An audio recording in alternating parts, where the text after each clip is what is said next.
भगवान कैसे भजते हैं और हम कैसे भजते हैं। बंधुओं, यहां एक सिद्धांत देखने पर भ्रम होता है।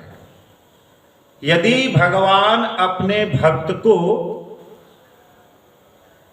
अनुरूप ही भजते हैं तो एक रोटी का दान करने पर, एक रोटी का प्रसाद चढ़ाने पर भगवान भी बदले में एक रोटी ही दे। 1 घंटा भजन करने पर भगवान भी 1 घंटा ही भज ले।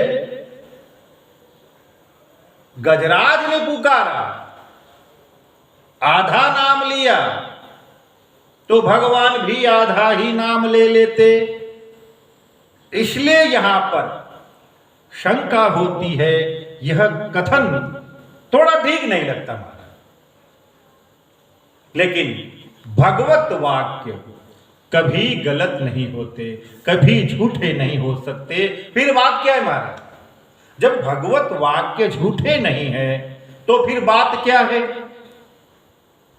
तब सोचने पर, विचारने पर पता लगता है कि भगवान भजते हैं अपनी शक्ति और स्वरूप के अनुसार, हम भजते हैं अपनी शक्ति और स्वरूप के अनुसार। भगवान अपनी शक्ति और स्वरूप के अनुसार भजते हैं, हम अपनी शक्ति और स्वरूप के अनुसार भजते हैं। मान लीजिए गरुड़ जी महाराज और चींटी में मित्रता हो गई, मैत्री हो गई, तो गरुड़ जी से मिलने के लिए चींटी चली। गरुड़ जी और चींटी में मैत्री हो गई, मित्रता हो गई, दोनों एक दूसरे से मिलना चाहते हैं। तो गरुड़ जी से मिलने के लिए चींटी आगे बढ़ी, उधर से गरुड़ जी भी महाराज आगे बढ़े। इधर चींटी चली अपनी चाल से, थोड़ी दूर ही चली थी, गई थी कि उधर से महाराज गरुड़ जी आ गए। तो भगवान अपनी शक्ति और स्वरूप के अनुसार भजते हैं, माने भगवान अपनी हैसियत से भजते हैं और हम अपनी हैसियत से भजते हैं। राजा और किसी गरीब में मित्रता हो जाए, राजा और किसी गरीब में मैत्री हो जाए, मित्रता हो गई महाराज। तो राजा के यहां जब अपना गरीब मित्र आया तो महाराज राजा तो उन्हें हलवा और मोहन भोग ही खिलाएगा।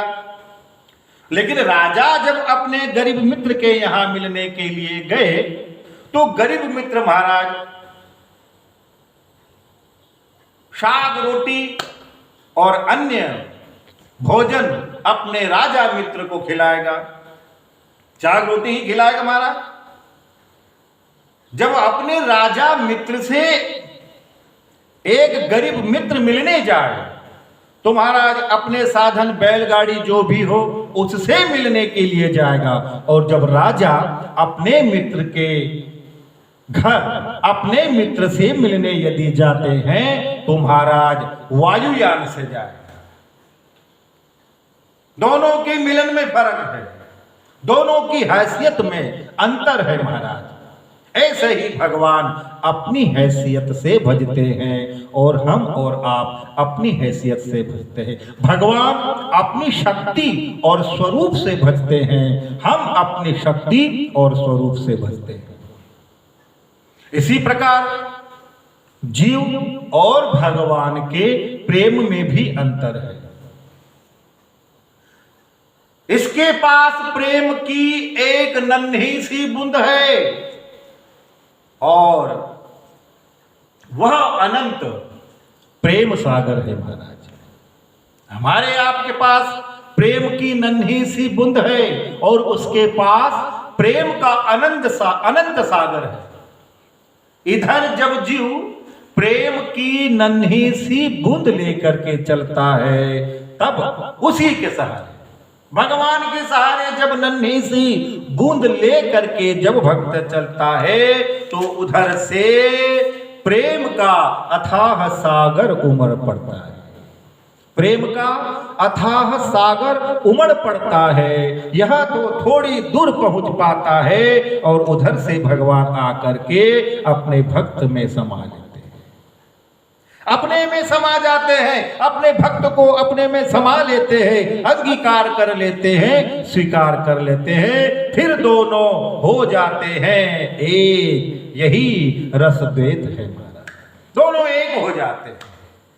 इधर से एक नन्ही सी बूंद लेकर के, प्रेम की बूंद लेकर के चला, उधर से प्रेम का अनंत सागर लेकर के भगवान पहुंचते हैं। भक्त थोड़ी दूर ही पहुंचा है, उधर से परमात्मा आते हैं और अपने भक्त को अपने में समा लेते हैं, अपने भक्त को अपने में समा लेते हैं।